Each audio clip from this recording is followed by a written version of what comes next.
Bom dia, boa tarde, boa noite. Bora lá que o dia de hoje, 8 de janeiro de 2026, está pegando fogo. A gente tem na mão um conjunto de relatórios de inteligência de mercado que parece, sei lá, roteiro de thriller. Tem um evento geopolítico com potencial para explodir tudo, o mundo inteiro parado esperando um único dado da economia americana. E, para completar, a situação aqui no Brasil está bem delicada. Então, nossa missão aqui hoje é essa: juntar essas três peças gigantescas: a crise na Venezuela, os dados de emprego nos Estados Unidos e essa sangria de dólares no Brasil. E tentar entender que bicho que dá. A pergunta é: o que os relatórios estão dizendo? É para se encolher ou tem oportunidade no meio do caos? Não, com certeza não é um dia comum. O que os documentos mostram, e o termo é bem preciso, é uma aversão ao risco seletiva. Não é que o investidor está vendendo tudo e correndo para as montanhas, sabe? É mais um jogo de xadrez. Eles estão movendo as peças, tirando de posições mais arriscadas e colocando em coisas mais seguras.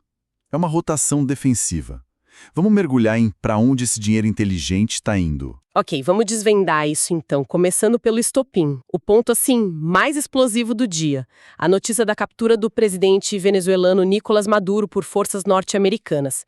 Isso é um cisne negro geopolítico, né? Totalmente. Como que o mercado de energia, que é super sensível, digeriu uma bomba dessas? Olha, a reação inicial foi até contida, se a gente pensar no tamanho da notícia. O petróleo, tanto o Brent quanto o WTI, subiu ali cerca de 0,6%. Parece pouco, mas o fascinante é a briga de forças que isso gerou. Porque, de um lado, no curtíssimo prazo, é caos. Incerteza sobre a infraestrutura, sobre a logística. Isso creio que a gente chama de prêmio de risco.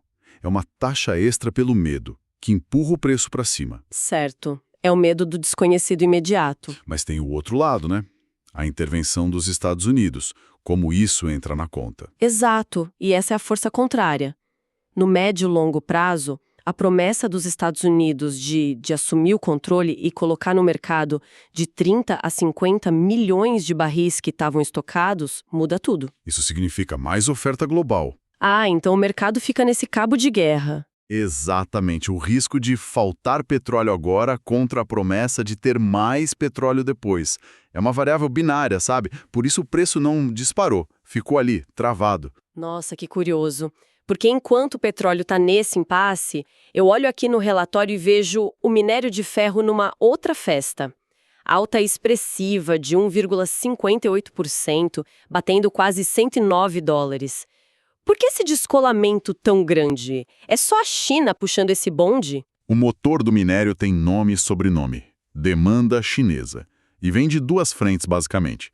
Primeiro, um movimento sazonal, quase um reloginho, as siderúrgicas repondo estoques antes do Ano Novo Lunar. E segundo, e mais importante, a expectativa de que Pequim vai continuar injetando dinheiro na economia, principalmente na construção civil. Entendi. Para nossa bolsa, a implicação é direta. A Vale, a nossa VAL3, vira uma espécie de porto seguro.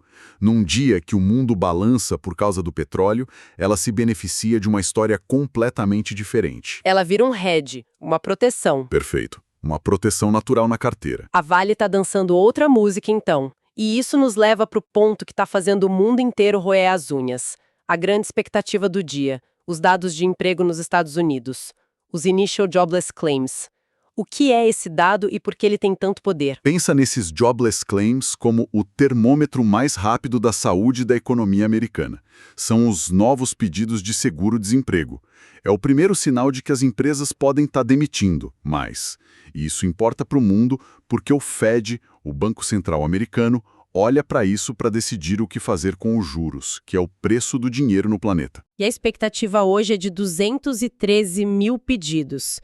Quais são os cenários que o mercado está desenhando a partir daí? São basicamente dois caminhos. Se o número vier bem alto, tipo acima de 225 mil, sinaliza que o mercado de trabalho está esfriando. E aí... Aí o mercado comemora. O famoso bad news is good news. Exato.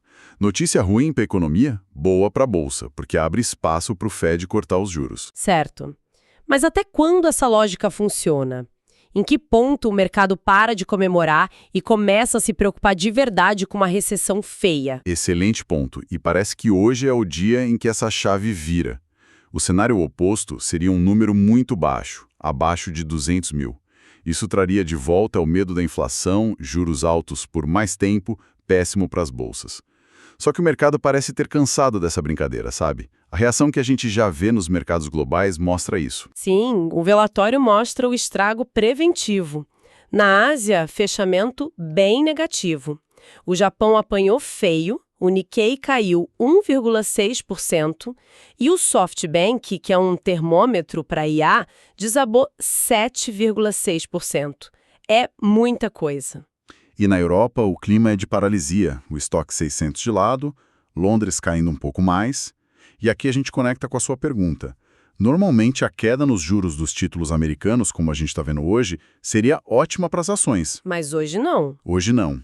Hoje essa queda não é por otimismo, é por medo. Medo de uma desaceleração econômica. O mercado mudou a chavinha. Agora, bad news is bad news. Notícia ruim é simplesmente notícia ruim. E como é que isso tudo bate aqui no Brasil? O relatório usa uma expressão forte: desacoplamento negativo. Quer dizer que mesmo que o dólar caia lá fora, aqui a história pode ser outra, e para pior. Exato.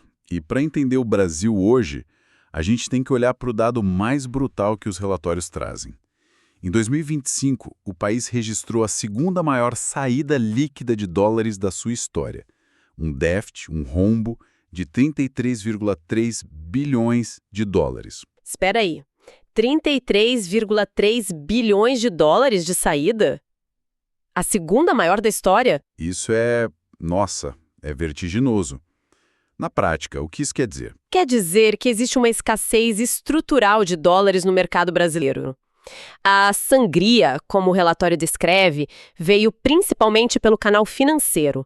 Foram mais de 82 bilhões de dólares que saíram. Uau! Isso é o investidor estrangeiro tirando o dinheiro daqui, mostrando uma desconfiança profunda. E essa escassez, ela cria um piso para o dólar. Explica melhor essa ideia do piso. Pensa num elástico esticado. A falta de dólar aqui é esse elástico.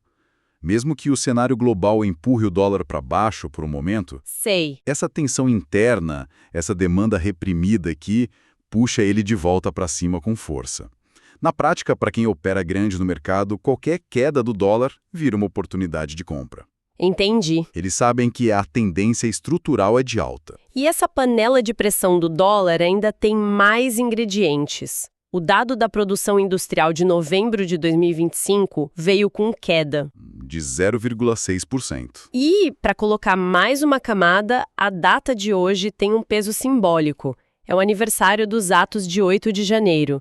Mesmo que o risco institucional seja baixo, a simples lembrança já deixa todo mundo com o pé atrás, né? Sem dúvida. É a tempestade perfeita que o relatório aponta. Um fluxo de capital terrível, uma atividade econômica que não reage e um ruído político constante. É mais um peso enorme sobre os nossos ativos. É uma situação realmente amarrada. E nesse ambiente de incerteza, muita gente olha para cripto, né? Perguntando se ali é um mundo à parte, um refúgio. Será que o mercado de criptoativos está imune a esse caos todo? O Bitcoin, por exemplo, recuou para a casa dos 90 mil dólares. Olha, imune nunca. O mercado cripto é sensível ao apetite por risco. Mas o momento é visto mais como uma correção saudável do que como pânico. O início do ano foi explosivo, então um respiro era esperado. O interessante é o que os dados on-chain, os dados de dentro da própria blockchain, mostram. Houve uma limpeza gigantesca de posições alavancadas no fim de 2025. Basicamente, o sistema expurgou os apostadores mais afobados, o que deixa a estrutura atual do mercado mais sólida. E para o Ethereum, a segunda maior cripto, o relatório destaca uma notícia que parece fundamental, certo? Sim, talvez a notícia mais importante da semana para o setor. O Morgan Stanley, um gigante de Wall Street, protocolou um pedido para registrar um Ethereum Trust. Nossa! Na prática, é um dos maiores bancos do mundo dizendo: nós reconhecemos o Ethereum como um ativo sério e queremos oferecer isso aos nossos clientes. É um selo de aprovação gigantesco. Isso dá um suporte de preço muito forte, imagina. Exato. E explica por que o ativo tem se segurado bem acima dos $3.000. O relatório também aponta para o XRP como o ativo do momento, com uma alta de 25% só na primeira semana do ano, mas parece que aqui o tom é de alerta. Total. O XRP está surfando a onda do que a gente pode chamar de ativo meme, onde a narrativa importa muito mais que o fundamento. É o ativo da moda. Exato. O problema é que essa liquidez que vem do varejo é como areia movediça. Entra fácil, mas some de repente. É a definição de high risk, high reward, com uma ênfase gigante no high risk. É um jogo para traders muito experientes. Ok, vamos amarrar todas essas pontas. Fazendo uma síntese, este 8 de janeiro de 2026 é um dia que grita por cautela. O ambiente parece totalmente hostil para posições otimistas no nosso índice, no Ibovespa. A combinação é brutal. Fluxo de capital negativo, aversão ao risco global, incerteza geopolítica, é muita coisa junta. A conclusão da leitura é clara. A estratégia que predomina no mercado é a defensiva. Os investidores não estão buscando a próxima grande alta, estão buscando onde se proteger, seja no dólar, por causa daquela escassez que a gente falou, ou em ativos reais, como a Vale com a China, o ouro, que é o refúgio clássico. E para fechar, fica aqui um pensamento para reflexão. Os relatórios detalham as estratégias para navegar nesse dia específico, com todas as suas complexidades, mas a questão mais profunda que eles levantam para mim é outra. Quando um país como o Brasil registra a segunda maior saída de dólares de sua história, o que isso realmente sinaliza sobre a confiança do investidor a longo prazo? Muito, mas muito além dos movimentos de um único pregão. Isso talvez seja o dado mais importante de todos.